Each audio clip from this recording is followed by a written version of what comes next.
갈라디아서 5장 13절과 14절 두 절 말씀을 같이 읽습니다. 형제들아 너희가 자유를 위하여 부르심을 입었으나 그러나 그 자유로 육체의 기회로 삼지 말고 오직 사랑으로 서로 종노릇하라. 온 율법은 내 이웃 사랑하기를 내 자신같이 하라 하신 한 말씀에서 이루어졌나니. 아멘. 기도하겠습니다. 하나님께서 주신 은혜를 감사합니다. 지금 코로나 바이러스로 인해서 이렇게 이제 참 단계가 올라가고 또 모임을 이제 이렇게 자제하고 이런 가운데서도 우리 성도들이처럼 모였습니다. 모인 성도들마다 하나님께서 놀라운 은혜로 함께 하시고 또 가정에서 이 시간 함께 예배하는 성도들에게도 동일한 축복으로 주님 함께해 주시옵소서. 특별히 이번 한 주간은 또 이제 고3 학생들 또 시험도 치릅니다. 하나님께서 도와주시고 붙들어 주셔서 잘 치를 수 있도록 은총 내리워 주시옵소서. 이 시간 말씀 드릴 때 말씀이 우리에게 놀라운 은혜가 되어지기를 원하고 말씀 안에서 이 어려운 때 우리가 인생의 답을 찾기를 소망하며 예수님의 이름으로 기도드립니다. 아멘.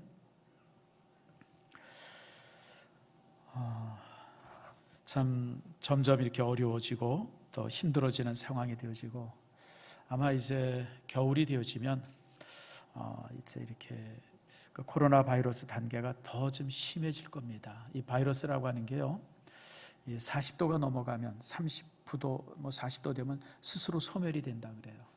근데 추워지면 물론 영하로 내려가면 이제 바이러스가 또 활동하지 않지만 이렇게 아주 이렇게 서늘해지면 바이러스가 더 심해진다고 합니다. 그래서 바이러스 질병들이 겨울이 더 좀 어려우신데 지금 이제 요즘에 이제 500명 가까이 이렇게 되어지면서 참 우리가 염려와 또 기도의 제목들이 참 많습니다. 우리가 이제 그럼에도 불구하고 참 여러 성도들이 오늘 이 시간 한 자리에 모여서 또 이렇게 함께 예배드리게 되어진 것이 얼마나 감사한지 모릅니다. 전주에도 설교한 것처럼 교회라고 하는 것은 여러분 공동체입니다. 아마 여러분들이 제 설교를 들으면서도 이제 기억이 들겠지만 제가 설교할 때 가장 많이 사용하는 단어가 두 가지가 있습니다. 하나는 이 우리라고 하는 단어고 또 하나는 공동체라고 하는 단어입니다. 우리, 공동체. 이게 교회의 핵심입니다. 교회라고 하는 것은 이렇게 함께 모여서 공동체로서 하나가 되어지는 그런 것이 이제 교회의 본질이 되어지죠. 지금의 문화가 이제 언택트 문화 아닙니까? 이런 언택트 문화 속에서 이 우리라고 하는 또 공동체라고 하는 이런 놀라운 이 교회의 본질들을 어떻게 지켜갈 것인가라고 하는 것이 저와 여러분의 가장 큰 숙제입니다. 그래서 여러분들 참 이렇게 잘 지켜나가고 또 우리가 답을 찾을 수 있기를 꼭 바랍니다. 고대 이스라엘 백성들도 항상 이렇게 모였습니다. 근데 여러분 이스라엘 사람들의 모임을 이렇게 가만히 분석해 보면 두 가지로 구분이 되어집니다. 첫 번째가 뭐냐면 제가 여러분 설교 제목에서 말씀드린 것처럼 이 마하네라고 하는 공동체입니다. 마하네. 한번 따라합시다. 마하네. 마하네라고 하는 것은 군대라고 하는 뜻입니다. 여러분 마하나임 여러분 들어보셨죠? 여호와의 군대 아닙니까? 이제 마하네는 이 군대. 다시 말하면 이스라엘 민족이 이렇게 공동체를 이루는데 첫 번째 공동체가 이 군대 공동체예요. 이게 언제 이루어졌냐면 적이 쳐들어온다든지 또 적과 싸운다든지 이러고 그랬을 때 온 지파들이 쫙 모여서 수만 명의 군대를 동원해요. 이게 이제 마하네입니다. 그래서 이제 블레셋과 전쟁을 한다. 아니면 무슨 이제 이렇게 바벨론과 전쟁을 한다. 그럴 때 군인들이 쫙 동원되지 않습니까? 이게 이제 이제 마하네라고 하는 공동체입니다. 지금도 이런 공동체가 우리 주변에 수없이 많이 있죠. 어떤 목적을 위해서 모인 공동체입니다. 이 마하네는 이제 전쟁을 위해서 모였지만 그러나 지금은 전쟁뿐 아니라 여러 모습으로 이런 공동체를 이루죠. 장사를 하기 위해서, 사업을 하기 위해서, 교육을 하기 위해서, 또 정치를 하기 위해서 어떤 이런저런 모임으로 이런 목적을 위해서 쭉 모이는 공동체들이 있어요. 이게 이제 마하네라고 하는 공동체입니다. 일종의 이익 공동체입니다. 이익. 뭔가 어떤 목적을 가지고 자기들이 어떤 그 목적을 가진 사람들이 있잖아요. 자, 이거 타자. 그러면서 누가 깃발을 들면 거기에 쫙 사람이 모이죠. 이게 이제 마하네 공동체입니다. 그런데 이 공동체는 장점이 있어요. 어떤 그렇게 공동체를 그런 어떤 목적을 위해서 모이기 때문에 굉장히 끈끈하고 하나가 되어지고 막 그런 게 있어요. 근데 약점이 있어요. 이익이 사라지면 산산이 부서집니다.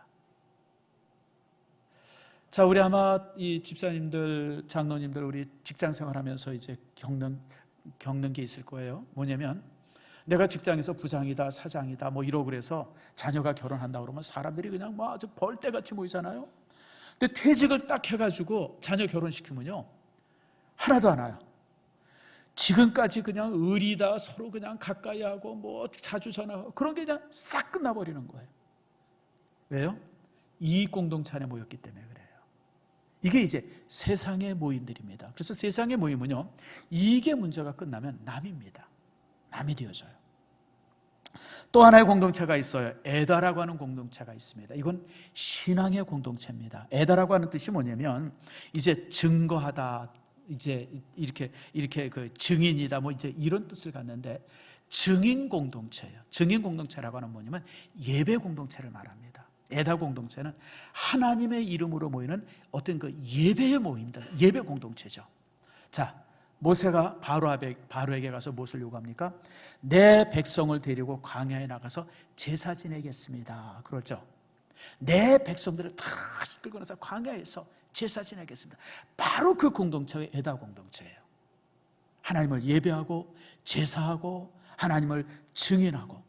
여러분, 하나님께서 이스라엘 민족이 이제 시내산 밑에 쫙 모였어요. 그랬을 때 하나님께서 이제 율법을 주고 그들에게 명령을 하면서 아주 중요한 명령을 하지 않습니까?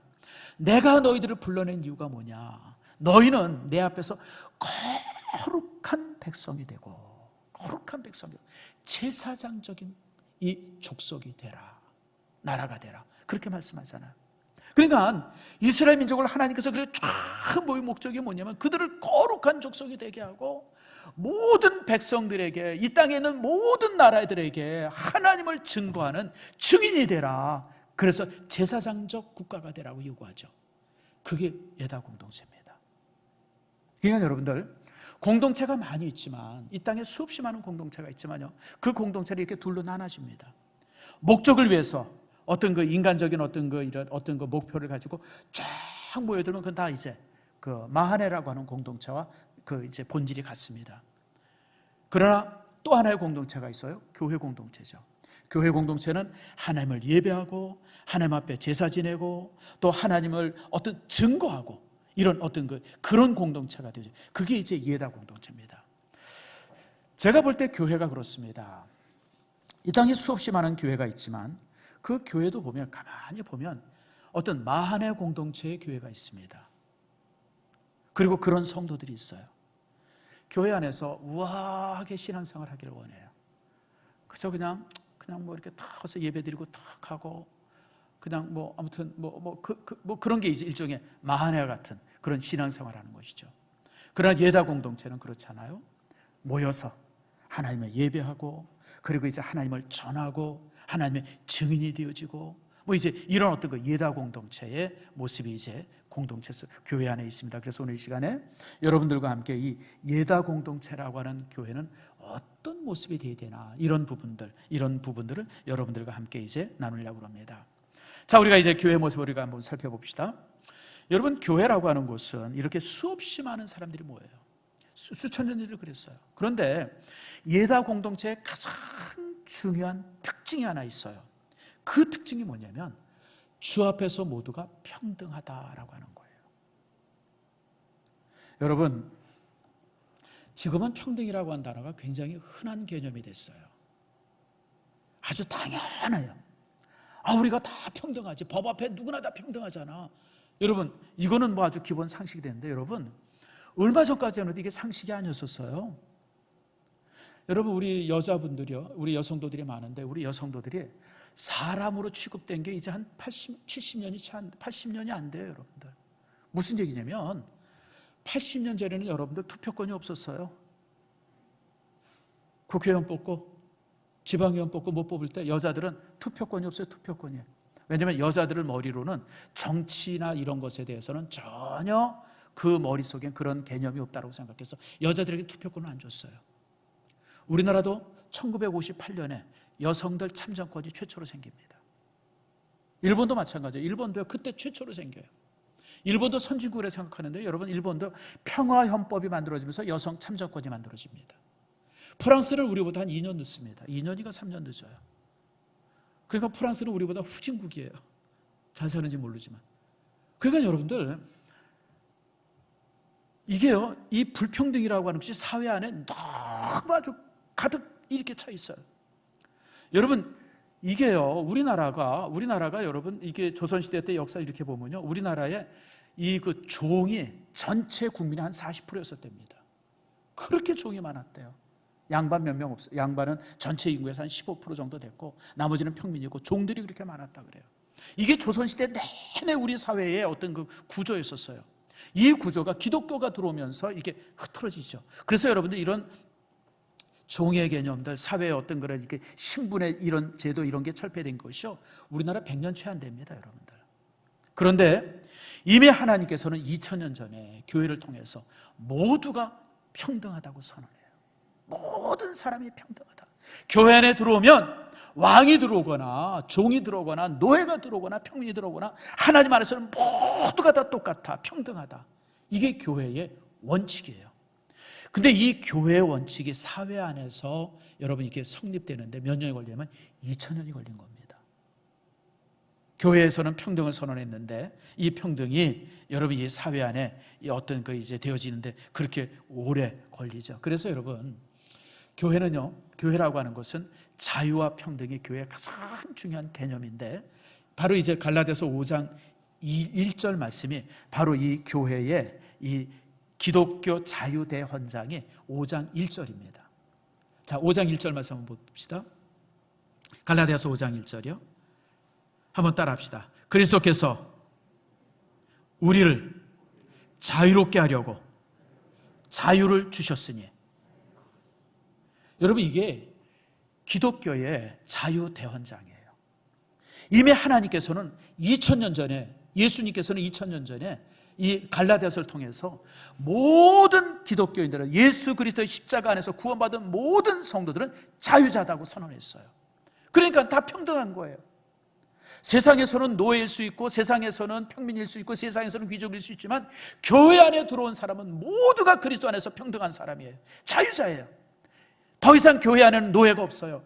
교회 안에는 이렇게 모자른 사람이 없어요. 모든 사람이 평등해요. 이게 그래서 교회의 가장 중요한 원리예요.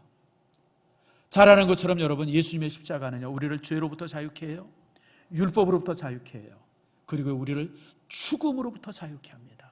이게 주님의, 예수님의 십자가의 능력이에요. 예수님께서 지신 그 십자가를 통해서 우리는 모든 율법에서 자유해요. 더 이상 우리가 이런저런 율법으로 우리가 제어되지 않아요. 여러분, 유대인들은요, 안식일 지키는 법이 600개가 넘었다 그래요. 뭐가 그렇게 많은지. 그러니까 그냥 유대인들은 그냥 그 안식일만 되면 이게 완전히 그냥 꼼짝을 못했어요. 꼼짝을 못했어요. 숨도 못 쉬었어요. 숨도 못 쉬었어. 불도 못 피고. 여러분, 제가 가끔 얘기하잖아요. 이 성지순례 가가지고 가장 속 터질 때가 있어요. 언제냐면 안식일이에요. 안식일. 안식일 날 호텔에 딱 들어가면요, 만약 60층이면 뭐 유대 땅에 60층 아파트는 없지, 호텔은 없죠. 한 30층 정도 되는데 30층이 다 눌러져 있어. 다 눌러져 있어. 그러니까 보통 누르는 것도 이게 일이라 그래가지고 유대인들은 이 보통을 안 눌러요. 그러니까 엘리베이터 타고 내리는 게 그냥 가만히 서 있어야 돼. 그냥 여러분 생각해 보세요. 30층에서부터 1층까지 매 층마다 문 열었다 닫혔다 그러면 얼마 걸려요? 저 같은 사람은 속 터져 죽어요. 그냥. 야, 정말 누군가를 보다 환장해 주게. 그러니까 유대인들에게서 율법이라고 하는 것은 이건 완전히 그들의 삶을 그냥 얼마나 억압하는 건지 몰라요. 꼼짝을 못해. 십자가가 그 모든 율법들은 없어요. 여러분, 우리나라도 마찬가지잖아요. 제가 자주 하는 얘기지만 손 있는 날. 손 있는 날이 뭐예요? 손이 누구예요? 그 손이 귀신이, 손님이라는 뜻이에요. 손님. 귀신이 집에 있으면 이사를 못해. 그래서 손이 없는 날, 귀신이 어느 날 출장 가는 날이 있어요. 어느 날 나가는 날. 그럼 그때 이사해야 된다 그래요. 그때 이사하잖아요. 우리나라도요, 여러분, 과거 얼마 전까지만 해도요, 그런 미신 속에서 그냥 얼마나 힘들게 살았는지 몰라요. 복음이 들어오면서 그런 것이 다 해체가 된 거예요. 그러니까 이런 율법에서 우리가 자유함을 받았어요. 죄로부터 자유함을 받았어요. 예수님의 십자가가 모든 죄의 끈을 우리에게 끊었어요. 그래서 우리는 더 이상 죄의 노예가 되지 않아요. 죽음으로부터 자유가 됐어요. 이제는 죽음이 우리에게 위협이 되지 않아요. 여러분, 천국이 우리에게 보장되어 있는데 죽음이 뭐가 두려워요? 그래서 여러분, 바로 이렇게 우리는 이 자유함을 얻었어요. 그런데 여러분, 여기 이 자유가 참 문제가 되어져요. 자유가요, 굉장히 좋은 것 같은데 자유는 무서운 거예요. 여러분, 옷 사러 가보세요. 남편이 여보, 이게 이 옷이 좋아. 옷 사기 얼마나 좋아요. 근데 남편이 알아서 사. 하루 종일 골라도 못 고르죠. 내가 뭔가 자유롭게 뭘 한다는 건 쉽지가 않아요. 사람들은요, 솔직히 얘기해서 자유보다 얽매는 걸 더 좋아해요. 얽매는 걸 더 좋아합니다. 그래서 에릭 프롬이 자유로부터의 도피라고 하는 책을 썼는데, 저도 그 책을 이렇게 읽어보면서 인생이 이렇구나. 그러니까 독일 사람들이요, 독일 그 대단한 지성의 사람들이 히틀러의 그 억눌림 속에 이렇게 만족하고 살았던 이유가 자유로부터의 도피예요. 그냥 자유하라, 네가 알아서 해라, 이것보다 막 억누르고 막 규정 만들고 이런 걸 사람들은 더 좋아한다는 거예요. 자유가 무서운 거기 때문에 그래요. 바로 오늘 이 본문의 말씀이 바로 그걸 말해요. 너희들에게 자유가 주어졌는데, 십자가에서 너희들이 자유자가 되어졌는데, 그런데 그 자유가 방종의 기회가 돼서는 안 된다고 하는 거예요. 자유에 대한 책임을 너희들이 져야 된다는 거예요. 자유에 대한 책임. 그게 이제 오늘 우리가 읽은 13절 말씀입니다. 자, 13절 말씀 한번 보세요. 제가 읽습니다. 형제들아, 너희가 자유를 위하여 부르심을 입었으나 그러나 그 자유로 육체의 기회를 삼지 말고. 수없이 많은 사람들이 이제 자유자가 되어졌다, 이제 나는 자유롭다 그러니까 그걸 가지고 육체로 기회를 삼는 거예요. 이젠 십자가로 인해서 나의 과거의 죄와 현재의 죄와 미래의 죄까지 다 사함을 받았으니까 나는 내 마음대로 해도 된다, 방종하기 시작하는 거예요. 그래서 오늘 그것에 대한 이 경계죠. 너희들의 자유를 육체의 기회로 삼지 말아라. 제가 안타까운 통계를 하나 읽었어요. 그게 뭐냐면, 탈북자들이, 여러분 탈북했잖아요. 그 북한의 억눌림에서, 고통 속에서 이제 그냥 자유를 찾으려고 압록강, 두만강을 넘어서 이 중국 땅을 그냥 헤집고 다니다가 태국이나 캄보디아에서 이제 대한민국까지 왔어요. 이제 목숨 걸고 탈출해서 온 거예요. 그래서 우리나라에 와서 자유자가 됐어요. 그래서 그 사람들이 이제 자유자가 돼가지고 탁 사회에 나오면 자유를 어떻게 사용할 줄 모르는 거예요. 어떻게. 보통 이제 그런 사람들에게 정착금을 주거든요. 옛날에는 많이 줬는데 요즘은 뭐 그렇게 많이 안 준다 그래요. 정착금을 주면요, 여러분 자기 마음대로 하는 거예요. 자기 마음대로. 뭐 가고 싶은 데 가고, 자고 싶은 데 자고, 하고 싶은 거 하고, 먹고 싶은 거 마음대로 먹을 수 있고, 그리고 정부에서 또 이제 거의 한 1억 가까이 되는 돈도 줘요. 그러니까 그냥 이 사람들이 이걸 가지고 그냥 어쩔 뻔 모르다가 그냥 허랑방탕 해버린다 그래요. 규모 없이 써가지고 뭐 몇 개월 만에 그냥 다 써버리고, 또 사기꾼들이 많아가지고 다 날리고, 이제 그렇게 되어지면 망각해지는 거예요. 또 한국 사회라는 데가, 여러분 북한은 어떻습니까? 가서 그냥 서 있기만 해도 그냥 그날 배급이 나오잖아요. 근데 한국 사회는 서 있는다고 배급 주나요? 그런 거 없잖아요. 내가 벌어서 먹어야 되잖아요. 그러니까 이걸 못 견디는 거예요. 그래서 다시 월북하는 사람들이 그래서 생기는 거예요. 자유를 얻었는데 자유를 누릴 줄 모르니까 결국 그들이 다시 월북하는 거예요. 얼마 전에 저기 무슨 어디입니까? 저쪽 김포에, 강화도인가 어디에 월북한 사람 하나 있었잖아요. 우리는 아무리 생각해도, 아니 세상에 북한에 다시 가는 사람들이 미친 사람 아닌가? 미친 게 아니에요. 자유를 누리지를 못해서 그래요. 더 안타까운 통계는요, 이 탈북자의 중고등 학생들이 학업을 포기하는 학업 포기율이 일반 우리나라 사람들보다 4배가 많답니다. 학교에서 공부를 못하는 거예요. 공부를 그냥, 왜냐하면 자유니까 해도 되고 안 해도 되고 공짜도 되고 1등 해도 되고 자기 마음대로 해도 되니까 그냥 그런데 이렇게 막 그냥 이렇게 그러다가, 여러분 그냥 음란물에 빠지고 술 먹고 담배 피고 그냥 이렇게 떼져 다니다가 그러다가 학교 포기하는 게 이 대한민국 국민들보다 4배가 많다 그래요. 이게 자유를 잘못 사용해서 그래요. 여러분, 자유는요 굉장히 좋은 보석과 같은 거지만 잘못 사용하면 가장 무서운 것이 됩니다. 솔제니치히 했던 아주 유명한 말이 있어요. 러시아 국민들은 1917년에 자유를 얻었지만 그 자유를 잘못 사용해서 이렇게 비극이 되어졌다. 1917년이 뭐냐면 러시아 황제가 죽은 날입니다. 러시아 황제가 도망가다, 알렉산드리아 황제입니까? 도망가다 가족 전체가 그냥 사살이 돼서 죽어요. 그리고 이제 이 모든 국민들이 이제 이 자유를 얻습니다. 황제로부터. 자유를 얻어가지고 그들이 그냥 자유자다 그러고 막 그랬는데 뭐가 들어와요? 공산주의가 들어오잖아요. 레닌이 들어오고 스탈린이 들어오고 가장 잔혹한 80년을 보냅니다. 소련 역사상, 러시아 역사상 그때만큼 잔혹했던 적이 없었어요. 수천만이 죽음을 당했고요, 파괴됐고요, 강제 이주당하고요. 자유를 잘못 사용해서 결국 그들의 비극이, 역사적 비극이 시작이 되어진 거예요. 우리 신앙에도 동일해요. 하나님께서 우리에게 자유를 주셨는데, 예수님께서 우리에게 십자가를 통해서 자유를 주셨는데, 이 자유를 잘못 쓰게 되어지면 방탕하게 되어져요. 오늘 여기 보니까 육체의 기회를 삼지 말라고 하는 말씀이 뭐냐면, 육체의 기회라는 게 뭐예요? 죄예요. 죄에 빠지는 거예요. 다시 음란한 데 빠지고, 다시 죄악에 빠지고, 다시 잘못된 곳에 빠지고, 이런 죄악에 빠지는 거예요. 그런 기회로 삼지 말라는 거예요. 여러분, 주님이 주셨던 유명한 말씀이 있어요.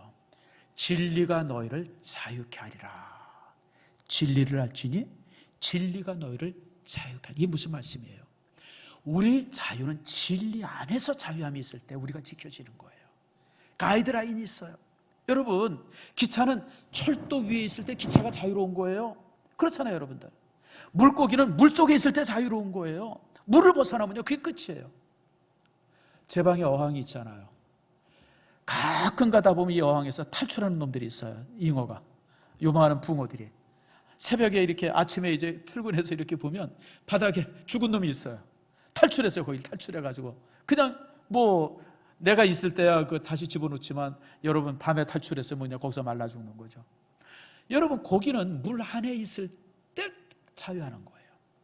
우리 믿음의 사람들도 마찬가지예요. 그리스도 안에 있을 때 진정한 자유가 주어지는 것이지, 복음 안에 있을 때, 진리 안에 있을 때, 성령 안에 있을 때 참 자유가 주어지는 것이지, 그걸 벗어나면요 방종이 되어지고요, 더 심각하게 무너지는 거예요. 오늘 본문의 말씀이 바로 그걸 말이에요. 자유로 육체의 기회를 삼지 말아라. 그러면서 그 다음에 뭐라면, 오직 사랑으로 서로 종노릇하라 라고 말해요. 사랑으로 서로 종노릇하라. 여러분, 자유와 종이라고 하는 정반대 개념 아닙니까? 근데 너희들이 가진, 하나님께서 너희에게 주신 그 자유를 가지고 너희는 자발적으로 다른 사람의 노예가 되려는 거예요. 그게 진정한 그리스도인의 자유라는 거예요. 여러분, 말이 좀 이상하잖아요. 아니, 우리가 지금까지 노예였다가 풀려났는데, 지금까지 우리가 노예 생활하다 풀려났는데 우리를 보고 다시 노예가 되는, 이게 도대체 뭔 소린가? 근데 오늘 사도 바울은 우리에게 그렇게 말합니다. 진정한 자유자냐 너희가 정말 자유하는 사람이냐? 그 자유로움을 가지고 스스로 다른 사람의 노예가 되라. 다시 말하면 기쁨을 가지고, 즐거움을 가지고 다른 사람을 섬기는 사람이 되라. 그걸 요구하는 거예요. 그래서 사도 바울은요, 스스로 노예가 된 사람이에요. 여러분, 우리가 바울의 서신을 보면 바울이 자기를 소개할 때 나는 그리스도의 종이다, 나는 하나님의 종이다, 노예라고 하는 단어를 사도 바울은 수없이 많이 써요. 뿐만 아니라 고린도전서 9장 19절의 말씀에 보니까 나는 내가 모든 사람들에게 자유롭지만 나는 나 스스로 모든 사람의 노예가 됐다, 종이 됐다고 선언합니다. 자기는 자유자지만, 모든 곳에서 모든 사람에게 자유자 됐지만, 그러나 나는 나 스스로가 모든 사람에게 노예가 됐다, 이렇게 말합니다. 자, 그러면서 오늘 우리에게 주신 말씀이 바로 이 중요한 말씀 중에 하나가 이 6장 2절입니다. 6장 2절 말씀 한번 보세요. 자, 같이 한번 읽을까요? 시작. 너희가 짐을 서로 지라. 그리하여 그리스도의 법을 성취하라. 그리스도의 법이 뭐예요? 복음의 법이 뭐예요? 구원의 법이 뭐예요? 우리가 믿음의 공동체, 에다 속에 있어서, 에다라고 하는 믿음의 공동체 안에서 우리가 가져야 될 법이 뭐예요? 신성교의 법이 뭐예요? 신성교의 법은 딴 게 아니에요. 모든 사람의 짐을 져주는 것, 그것이 바로 신성교의 법이에요. 우리 교회 안에 나름대로 이제 규칙이 있어요. 규정이 있어요. 우리 총회 안에도 헌법이 있어요. 그런데 모든 법의 중심은 딴 게 아니라, 여러분, 짐을 서로 지는 거예요. 다른 사람의 짐을 내가 함께 지는 거예요. 그 사람의 짐을 내가 대신 져주는 거예요. 이게 바로 그리스도의 법이에요. 이 법이 교회의 유일한 법이고, 이 법 안에서 교회가 움직여질 때 교회는 여러분 마하네라고 하는 이익 공동체가 아니라 에다라고 하는 진정한 거룩한 증거 공동체가 된다고 하는 거예요. 여러분, 이 말씀에서 우리가 아주 중요하게 생각할 부분이 하나 있어요. 너라고 하는 사람이에요. 너, 이웃이라고 하는 단어입니다.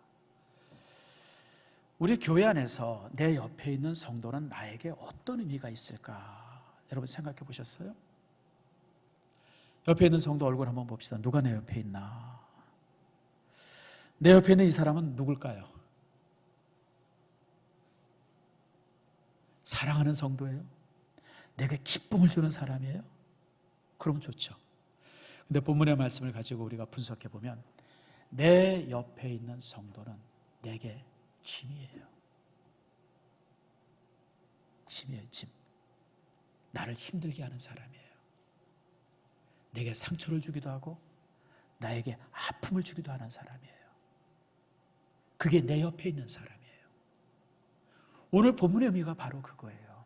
서로 짐을 지라라고 하는 것은 내 옆에 있는 성도에게 큰 짐이 있어요. 아픔이 있어요. 나를 힘들게 해요. 그런데 그걸 못 본 척 하는 게 아니라 가서 내가 그 짐을 같이 져주는 거예요. 그게 내 옆에 있는 성도의 의미예요. 무슨 말인지 아시죠? 그게 교회예요. 여러분, 교회 생활을 우아하게 하는 사람이 있어요. 내가 설교를 시작하면서도 얘기한 것처럼. 그래서 예배 멋있게 드리고 그냥 탁 그러고 성도들이랑 말 섞지 않고 그냥 쭉 하고 얼마나 편안해요. 그런데 여러분들, 교회 안에서 성도들을 섬기려고 마음 들어보세요. 그때부터는 힘들어요. 쉽지 않아요, 여러분들. 여러분, 사람들에게 이런저런 말로 인해서 상처받을 때도 있고요. 그렇잖아요, 여러분들. 저는 그런 거 참 많이 봐요. 저도 여러분 상처받을 때, 여러분 제가 항상 여러분한테 웃고 있어서 우리 목사님은 참 천국 사나 보다 싶은데 여러분 아니요, 너도 상처 많이 받아요. 여러분들 이런저런 성도들의 얘기를 목사가 왜 못 듣겠어요? 다 듣죠, 여러분들. 목사는 다 듣게 돼 있어요. 내가 그래서 가끔 그래요. 우리 선교사로 파송되어지는 친구들한테 항상 내가 그런 얘기를 해요. 제가 이제 훈련원생들 훈련하잖아요. 그럴 때마다 이 친구들아, 담임 목사는 전지한 사람이야. 다 알아. 교회 안에 사소한 일부터 큰일 다 아는 사람이야. 목사님 속이고 이런 거 저런 거 하려고 그러지 마. 제가 그런 얘기를 하거든요. 왜냐하면 목사는 하나님께서 그렇게 알도록 하세요. 그러니까 별소리를 다 들어요. 별소리 막 이런저런 얘기. 그럴 때 어떤 때는 마음에 되게 상처가 될 때가 있어요. 참 어떻게 이런 얘기를 할까? 어떻게 이런 말을 하나? 그런데 여러분, 그런 걸 끼어 앉는 게 짐을 지는 거예요.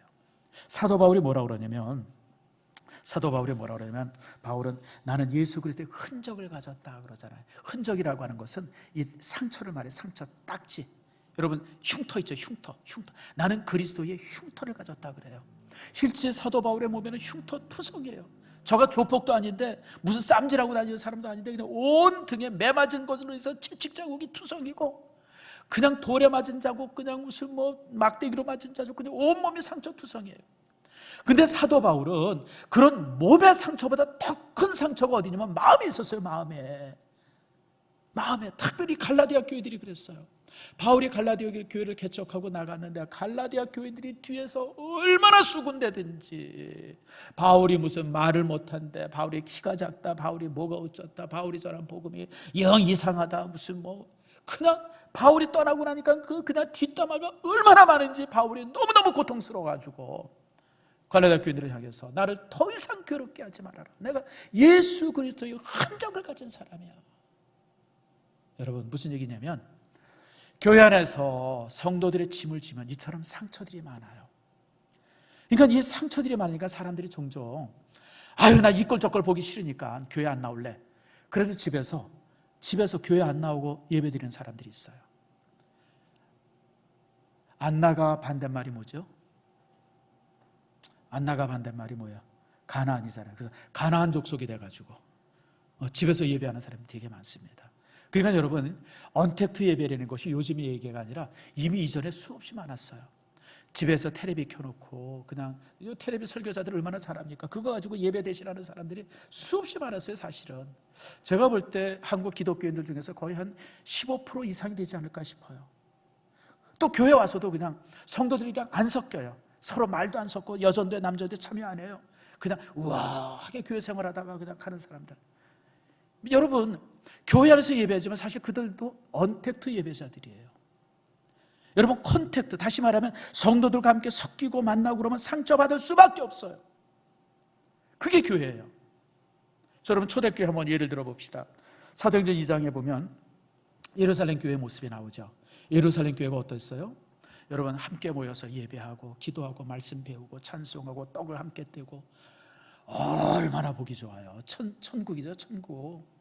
성도들이 모여가지고 뭐 10명, 20명 모여가지고 떡을 떼면서 성찬식하고 그리고 뭐 이렇게 그냥 나누고 뭐 얼마나 멋있어요. 천국 생활이죠, 천국 생활. 그런데 그 삶을 딱 뒤집어 보니까 그 속에 굶주림이 있었어요. 수없이 많은 사람들이 굶주리고 있었던 거예요. 그러니까 교회라고 하는 것이 꼭 뭐와 같으냐면 무슨 포로 수용소, 난민 수용소 같았어요. 교회 오는 사람들이 고아나 과부라, 특별히 과부들이 많았어요. 굶주린 사람들, 나그네들, 이런 사람들이 교회에, 그러니까 예배 드리기 위해서 이렇게 모였는데 모이고 보니까 아침 점심 굶은 사람들이 태반이에요, 태반. 굶주린 사람들이 너무 많았어요. 그래서 교회가 이제 구제를 시작한 거예요. 교회 안에 굶주린 사람이 있게 하면 안 된다. 그래가지고 바나바 같은 사람은 자기 전 재산을 바쳐가지고 그걸 가지고 이제 그 성도들의 양식을 삼게 하고 여러 성도들이 그런 일들을 해요. 여러분, 초대교회 때 안수 집사 7명 뽑은 게 딴 사람 뽑은 게 아니에요. 여러분, 집사 그러면 아주 폼나 보이죠. 집사는 딴 게 아니에요. 여러분들, 밀가루 사가지고 빵 만들고 만든 빵 가지고 이렇게 고아나 과부 나눠준 사람이 그들이 집사예요, 집사. 절대 폼나는 이 직분이 아니었었어요. 그냥 교회 노무자예요, 노무자. 제일 밑바닥에서 일하는 사람. 그게 초대교회였었어요. 그러니까 교회 안에 수없이 많은 그런 사람들에 대해서 성도들이 책임을 져야 돼요. 그게 예다 공동체의 특징이에요. 그러니까 여러분들, 우리가 한 몸이 된다고 하는 것은 결코 쉽지 않습니다.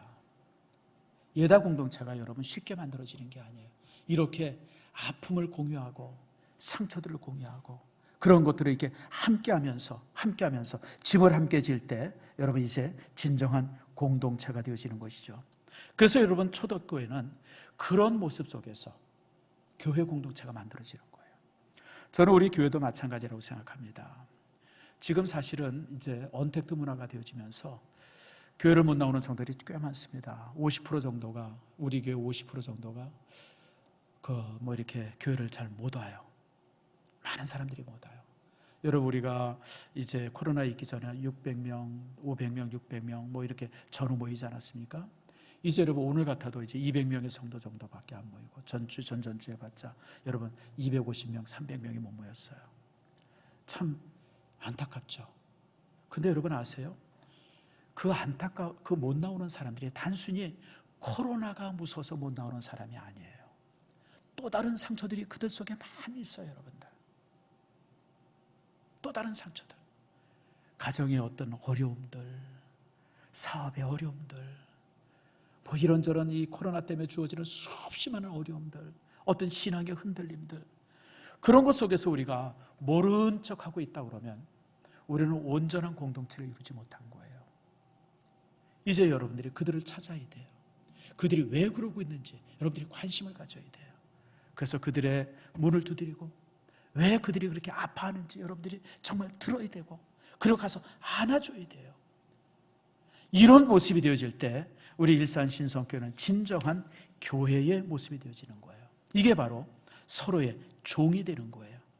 여러분, 많은 사람들이 서로 주인 되려고 해서 항상 문제가 되잖아요. 교회가 보면 종종 문제 있는 교회들이 있어요. 문제 있는 교회 특징이 뭔지 아세요? 서로가 주인이 되려고 그래요. 목사가 주인 되려고 그러고, 장로가 주인 되려고 그러고, 집사가 주인 되려고 그러고, 뭐 권사가 주인 되려고 그러고, 그러니까 그냥 교회가 시끄러운 거예요. 교회는 종 되는 곳이에요. 스스로 내가 종으로서 정말 기쁨으로 종의 자리를 갖는 것, 그게 바로 교회라고 하는 거예요.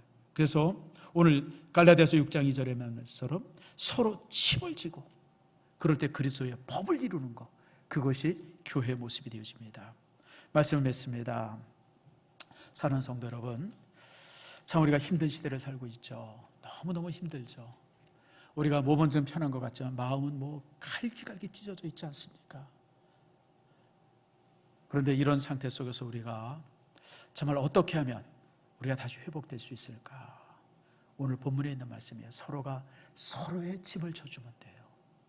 그러면 이 고난의 터널을 우리가 벗어날 수 있어요.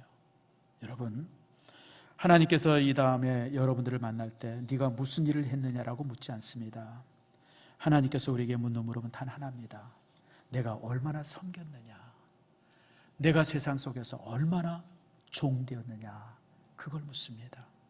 그걸 물을 때 여러분 자신 있게 답할 수 있는 여러분들 모두가 되어지기를 축복합니다. 그래서 우리 일산신성교회가 진정한 애다 공동체, 증거 공동체, 진정한 헌신의 공동체, 이 안에 참된 자유를 누릴 수 있는, 그리고 섬김이 있고 서로가 서로를 위해서 종이 되는 그런 거룩한 공동체가 되어지기를 축복합니다.